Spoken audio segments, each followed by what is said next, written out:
RBT9 FM, The Music Factory. Halo, selamat pagi kawan The Music Factory. Assalamualaikum warahmatullahi wabarakatuh. Di program RBT Top 9. RBT9 FM, The Music Factory. Kawan RBT, kita masih bersama di RBT Talk 90 spesial untuk hari Kamis, hari yang kelima di bulan September 2019, dan masih bersama narasumber kita dari anggota DPRD terpilih untuk 2019-2014. Sebelumnya saya ingatkan kembali untuk kawan RBT, silahkan ke laman Facebook kita di RBT90 FM, di channel YouTube kita dan Instagram juga di Radio RBT90 FM, di Twitter kita di 90FM RBT, dan live streaming kita di www.rbt90fm.net.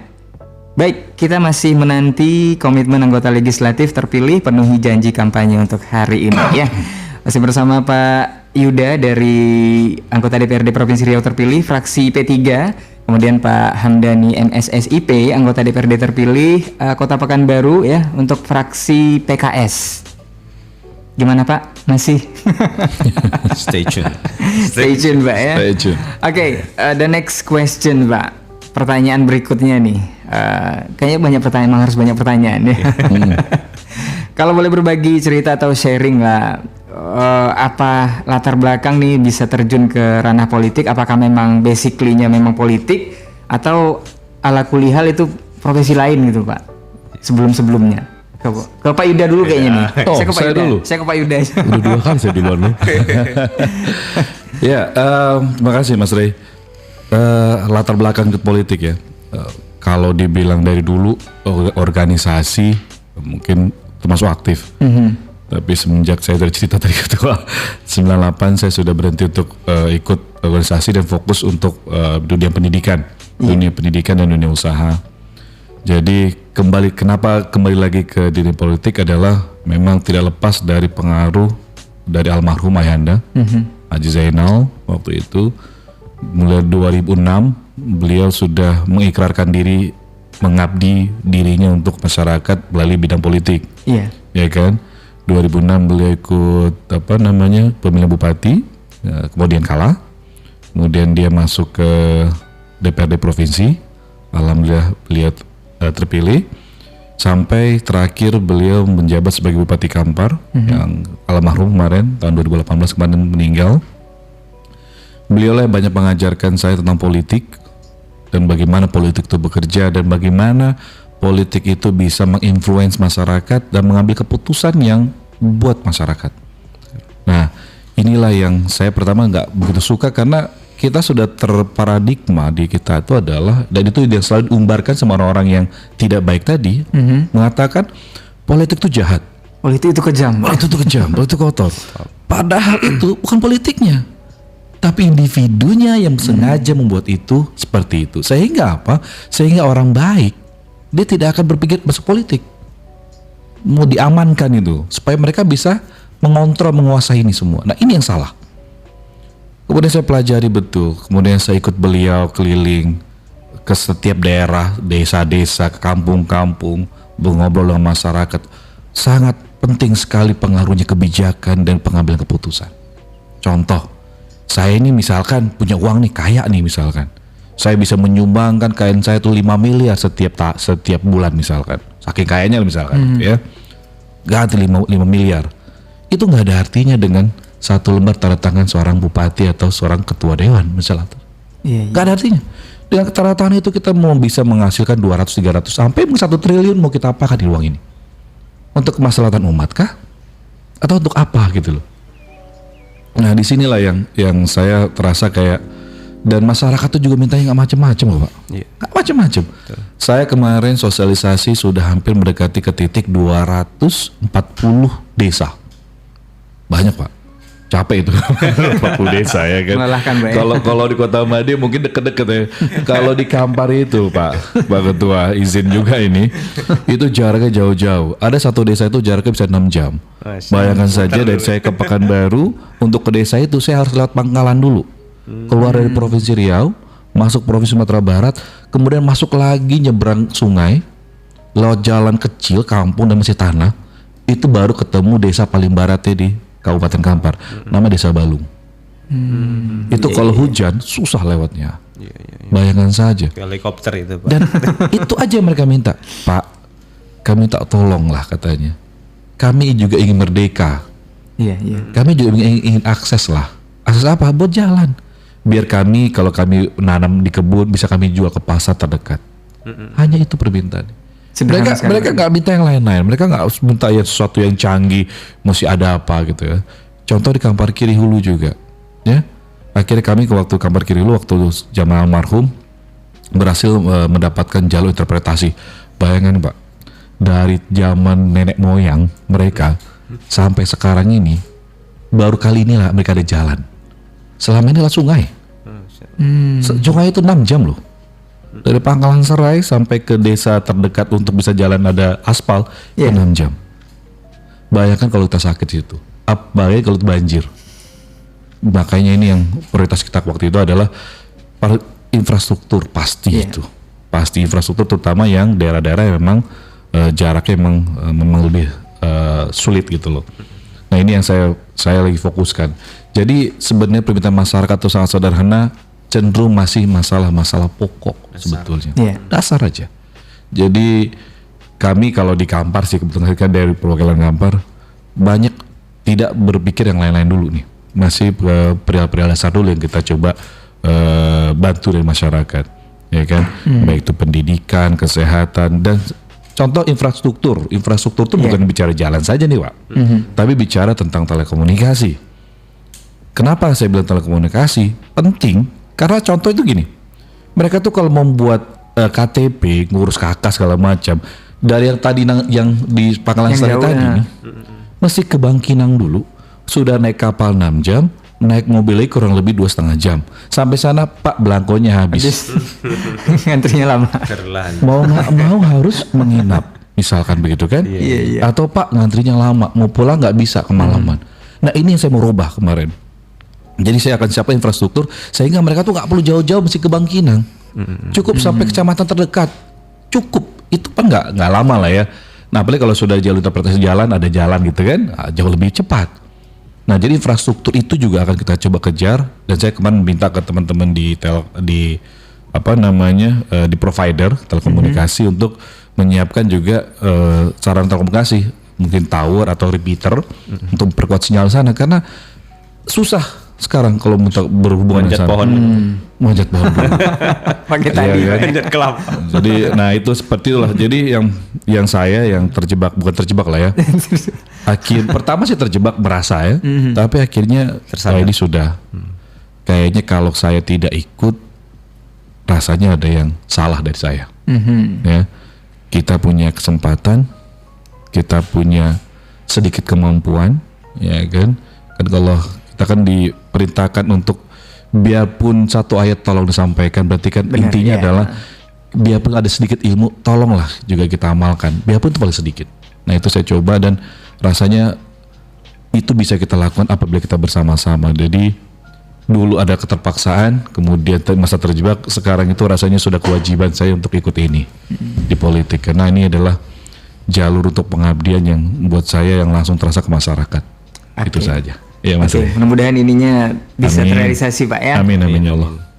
Kalau Pak Hamdani sendiri memang basic politika atau bagaimana? Kalau saya kayaknya bawaan orok gitu ya. Iya. Karena kalau dari profil sudah itu jelas ya. nampak kali gitu ya. Dari semenjak sekolah. Pimpinan semua dulu. kayaknya. Enggak juga. Dari semenjak sekolah dulu memang suka organisasi ini dan dari sekolah lah di MTS, di Aliyah, di Darul Hikmah itu kan, kemudian di kampus juga sampai sekarang di masyarakat. Kebetulan nih kantor beliau ini warga saya nih kantornya. izin merapat izin. Jadi memang kalau dunia politik ya atau organisasi dan memang kuliahnya juga di politik ya.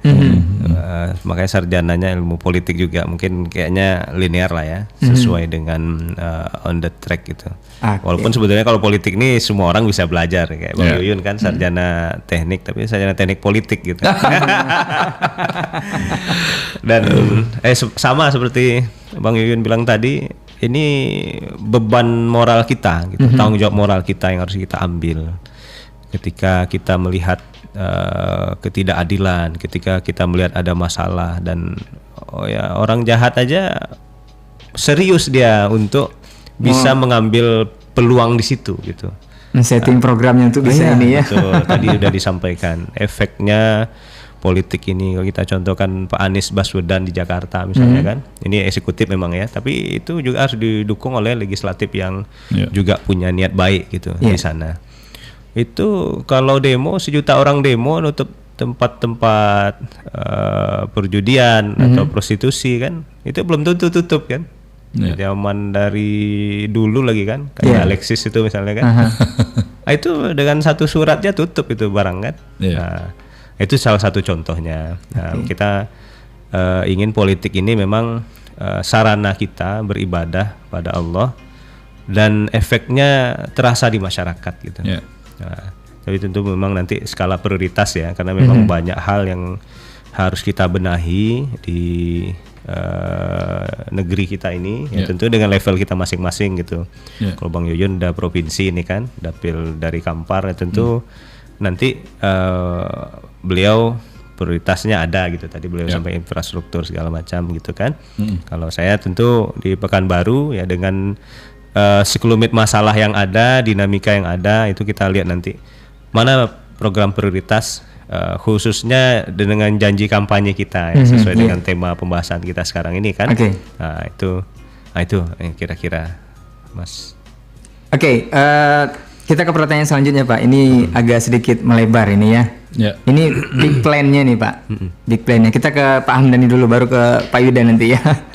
Rencana besar seperti apa nih yang nanti Bapak setelah dilantik, kemudian terkait dengan janji-janji politik juga semasa kampanye, kemudian juga apa rencana besar yang akan dilakukan atau bagaimana nanti setelah dilantik ini? Setelah dilantik yang pasti kalau agenda ini ya di internal, karena kan sekarang kalau sudah dilantik lagi nanti menjadi pimpinan DPRD, itu kan kita bicaranya bukan konteks partai lagi, tapi kepentingan Pekanbaru ke depan.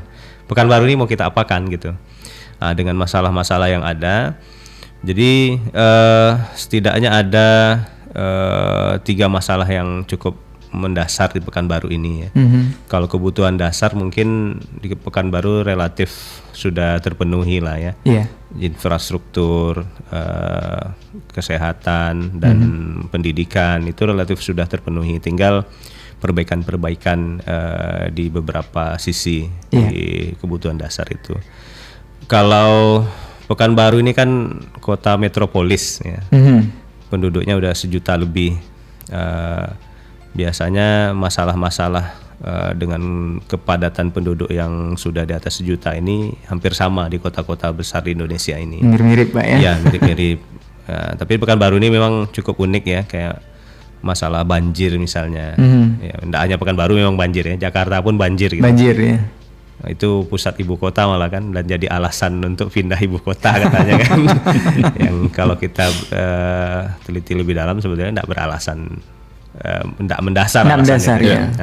Banjir ini harus dibenahi karena banyak orang-orang hebat di Pekanbaru ini kan, banyak orang-orang pintar, banyak orang-orang yang sarannya bisa kita gunakan untuk perbaikan Pekanbaru ini. Tinggal sekarang masalahnya mau apa enggak gitu. Nah, kalau kita lihat sekarang, saya pribadi melihat ini masih orientasi hanya proyek saja. Nah, tapi kalau mau ya dinas harus turun ke lapangan. Waktu banjir itu kemana kepala dinas gitu, ya kan? Itu harus ditanya kemana kepala dinas, apa yang sudah dilakukan. Karena banjir ini tiap tahun. Zaman Pak Herman udah mendeklarasikan Pekanbaru kota bertuah gitu kan. Tapi warga Pekanbaru memplesetkannya Kota Pekanbaru kota berkuah. Iya. Hujan dikit aja udah berkuah ya. Banjir. Oh iya ya. Iya. Nah ini Aku kan warga jadi negara Pekanbaru juga masalahnya. Iya, jadi anekdot apa yang sebetulnya nggak lucu gitu. Cuma ini yang faktanya terjadi. Miris ya kita Miris ya. Nah, ini makanya kita di legislatif sebagai lembaga yang juga punya peran mengawasi, kita siap mengawasi. Walaupun memang secara undang-undang kita ini kan partner nih dengan eksekutif. Iya. Nah, partner itu bukan berarti mengiyakan semua, kan tidak juga gitu. Ada yang salah kita kritisi dan solusinya ya kita berikan. Tapi eksekutornya tetap eksekutif gitu kan. Kita kan bukan eksekutor, kita kan legislator. Nah, ini peran-peran seperti ini yang harus kita di legislatif ini perhatikan ya. Ibaratnya kita nih mitra kritis lah gitu. Karena kalau dengan cuma oke bos saja dengan bahaya itu malah. ya hal-hal yang kayak gitu, itu Pekanbaru ini tetap gini-gini saja gitu. Perlu pemimpin yang bisa bersinergi. Ya kita juga tidak mau juga perang terus eksekutif legislatif, tapi disikapi sewajarnya lah gitu. Ada masalah ini setiap tahun banjir misalnya, ini harus dibenahi oleh Pemko. Kalau ndak mampu kepala dinasnya mendingan mundur gitu. Ya kan?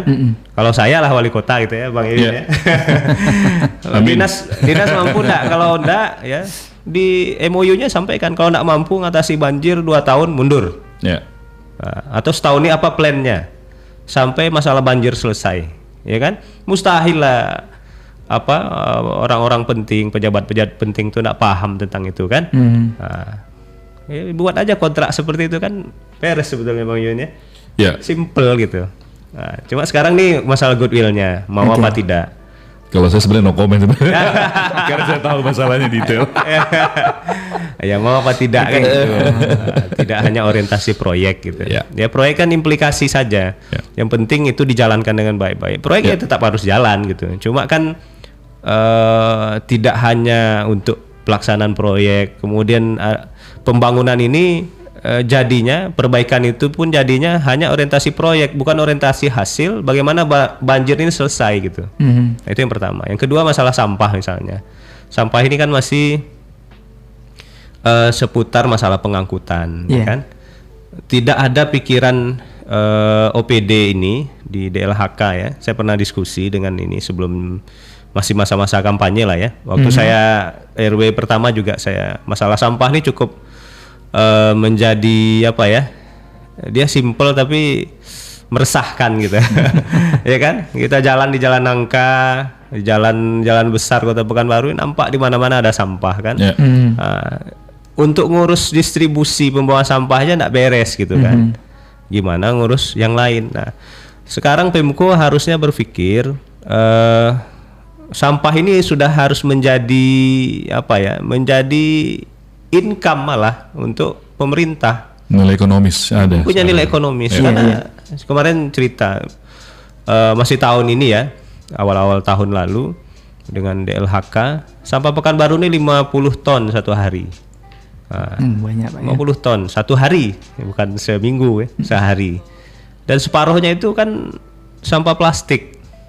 Plastik ini uang sebetulnya kan. Saya kebetulan ada tetangga pemulung kerjanya itu sampah plastik itu 1.200 kilo.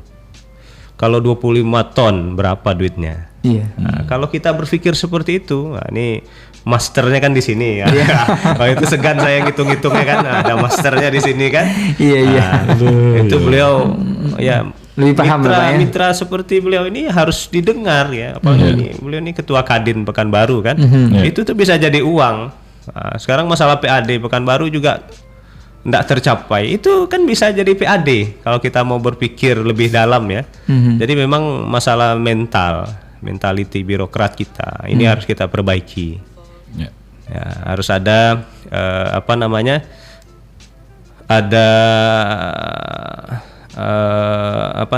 kalau dia bagus kerjanya kasih imbalan, reward and punishment itu tadi. Nah, kalau itu berjalan insya Allah itu masalah mental kan. Nah, gitu. Itu pasti banyak PR besar Pak ya. Betul. Ini salah saya sudah kebayang. Kalau Kota Madi sudah kebayang betul. Karena saya salah satu jalur ini itunya.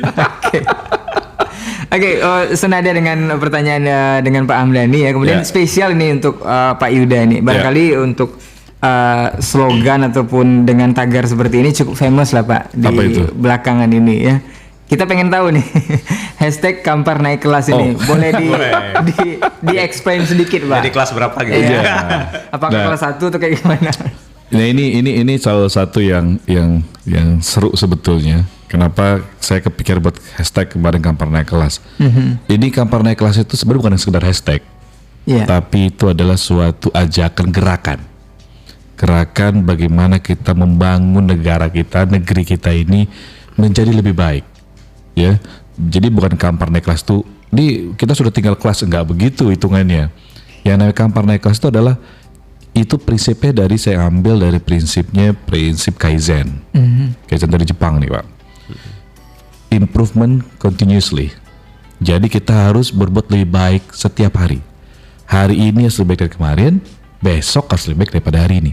Intinya di situ sebetulnya. Hadis Jadi yang menentukan dasarnya basic pertama kali kita sendiri. Oh, hari ini kita di posisi ini nih, ya besok harus lebih baik. Jadi Kampar naik kelas itu adalah kita menaikkan kelas kita di bidang apapun, ya kan, dengan kalian apapun untuk lebih baik setiap hari. Intinya di situ sebenarnya. Ya, contoh, wah kita hari ini kita sempat buang sampah sembarangan nih, besok jangan lagi deh. Nah gitu kan, besok kita taruh sampahnya di tempat sampah biasa. Oh besoknya lagi mungkin ada pilihan nih, ada organik non organik. Nah pilihan di situ. Jadi gitu loh. Iya. Kalau di bidang misalkan di bidang tadi deh kita bicara tentang Pekanbaru misalkan nih kalau saya contohkan ya masalah banjir. Nah kalau Pekanbaru naik kelas misalkan nih ya Pekanbaru naik kelas nih seperti apa? Oh tahun ini suka jadi banjir nih atau Panam lah daerah Panam itu yang suka banjir sekarang ini. Besok tahun besok kita coba lo hilangin sedikit setengah. Nah, ada improvement gitu loh. Iya, iya. Jadi yang kalian saya minta itu hanya improvement, bukan berarti dia harus naik kelas segini enggak. Syukur-syukur naik kelasnya tuh bukan stepping, bukan satu-satu, tapi quantum leap gitu loh, lompatan besar gitu loh. Jadi banjir tiba-tiba tahun depan udah 50% hilang gitu, wah alhamdulillah betul. Nah begitu yang Kampar saya bilang tadi, yang dulu mungkin terkendala masalah infrastruktur, dia bisa mudah. Ya kan kayak masalah jalan, dia dulu menjual barang dagangannya jadi mahal dikarenakan ongkos angkutnya yang mahal. Akhirnya kita buat suatu sarananya, kita buat infrastruktur yang baik sehingga dia bisa jalannya mulus, kosnya murah, harga dia bisa bersaing. Nah itu intinya. Jadi yang Kampar naik kelas itu adalah ajakan gerakan untuk membangun diri kita, masyarakat kita, RT kita, RW kita, sampai kabupaten kita, sampai provinsi kita menjadi lebih baik hari ke hari. Nah, di situ intinya si Kampar naik kelas. Iya. Lebih keren Pak ya Kampar naik kelas ya. Mudah-mudahan ini bisa terwujud ya. Amin, Dan bisa ya Allah. berkesinambungan juga. Ya. Oke, sepertinya kita akan break lagi sebentar untuk sesi terakhir atau sesi ketiga. Nanti akan ada pertanyaan lagi. Dan jangan kemana-mana kawan RBT, tetap di RBT Talk 90 edisi spesial untuk hari ini Kamis 5 September 2019.